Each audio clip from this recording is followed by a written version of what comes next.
How's it going, orthodontists? Welcome back to the very last whiteboard session. I know you're sad, I'm sad too, but I'm also very excited that you have watched all of these, or maybe this is the first one you're watching. If this is the first one you're watching, make sure you'll watch the other ones. But in this one, we're talking about local promotion strategies for your orthodontic practice.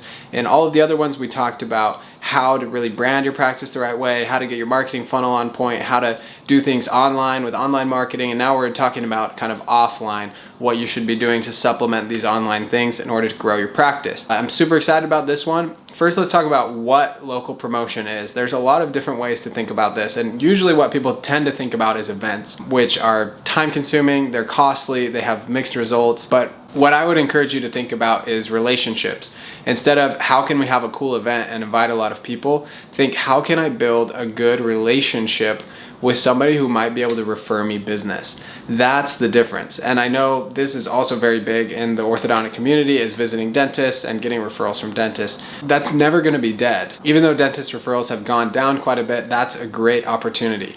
But think about other people who might be able to refer business to you as well, and how can you just be a good, amazing person in the community so that people want to join you and come to your practice. That's what I'm talking about when I talk about local promotion strategies.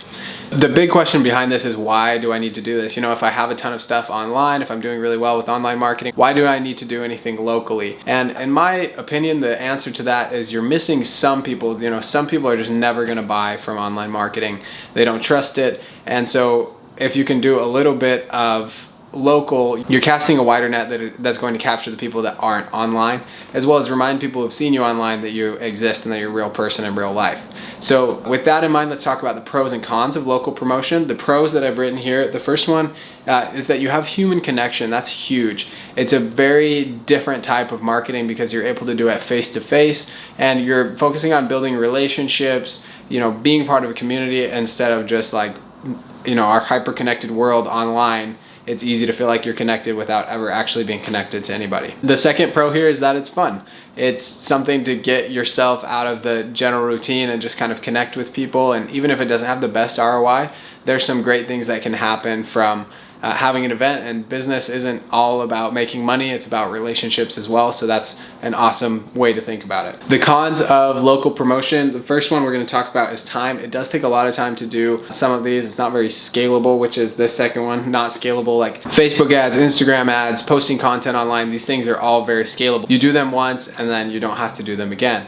But local promotion tends to be very repetitive. You have to keep doing it over and over again, which isn't always a bad thing, but can take a lot of time. The third one is mixed results. We talked about this. They can be successful or unsuccessful. In my opinion, building a relationship is never going to be unsuccessful, but there's events that can be dismally unsuccessful. So just make sure that you don't spend a lot of money on something that's not going to produce a very good ROI for you. And then the last one here is that they can be hard to track. You know, if you spend $5,000 on an event, and you start a few new patients the next week, you're not really sure if they found out about you through the event or, you know, coming to an event, coming to a carnival you put on, for example, doesn't necessarily mean that that person's actually interested in treatment or is even going to go with you. They just want free stuff, maybe. So it's difficult to track and not always the best. Again, not always the best return on investment. I'm not trying to talk you out of this. I'm just letting you know what sorts of things that you should be paying attention to. So let's look at the guidelines on this other side. So I originally had written here, I was like writing down this list of ideas, which I still might do in the future, but then I thought these people understand their community much better than I understand my community. So you know of opportunities, you know of people, you know of ways to make these principles that I'm going to talk about here work for you that I don't know. So I'm not going to give you all these ideas. I'm just going to tell you the principles that I would play by if I were running these local campaigns as an orthodontist. The first one is to focus on connection and relationships.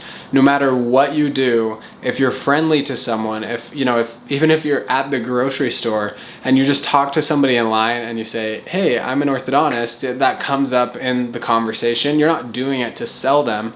You're just doing it because it came up in the conversation. They're going to remember you. They're going to ask you for the name of your practice. And then that ends up being a $5,000 conversation just because you were friendly to somebody. So this goes a really long way. Think about how you can do it with the PTA. Think about how you can do it with a chiropractor in your area. Think about how you can build relationships with other business owners that might be able to refer business to you and build a word of mouth engine just because you're a great person. The second one here is lead capture. So if you're doing an event or you're doing any sort of local thing. The reason that it's hard to track is that you're not getting anybody's email or phone number likely, so you can't follow up with them. And so if you do lead capture at your event, that is a great opportunity for you to say, okay, we captured 80 emails at this event. Now let's send all 80 of those emails a $300 off coupon and see how many come in. And then you can track a little bit better the return on investment from that specific event. And then this third one is consistency. This is huge, and I've seen it work really, really well for doctors. A specific doctor, Dr. Rucker, out in Temecula, California, what he did and what he does is he is literally everywhere. He's on like the fridge magnets of all the high schools in his area. He's a sponsor of all sorts of things. You know, everything he does is rooted in philanthropy in his local area. So because he has a very profitable orthodontic practice, he can afford to donate a lot of that money and just get his logo out there in a million different places.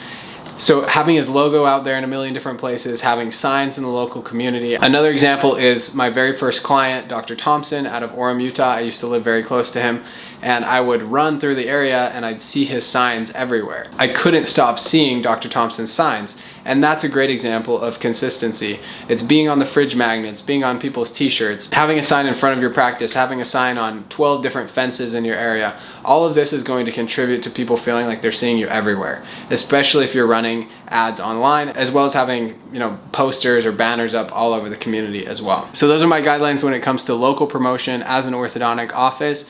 I really hope you enjoyed it. I hope you can implement some of these things and take the guidelines and really put them into something that's going to make a difference on your practice. If you have any other questions, make sure you check out all the other videos or articles in this series. Head over to orthopatients.com for other free and paid resources or to schedule a strategy session with myself or a member of my team, and I will see you in the next video.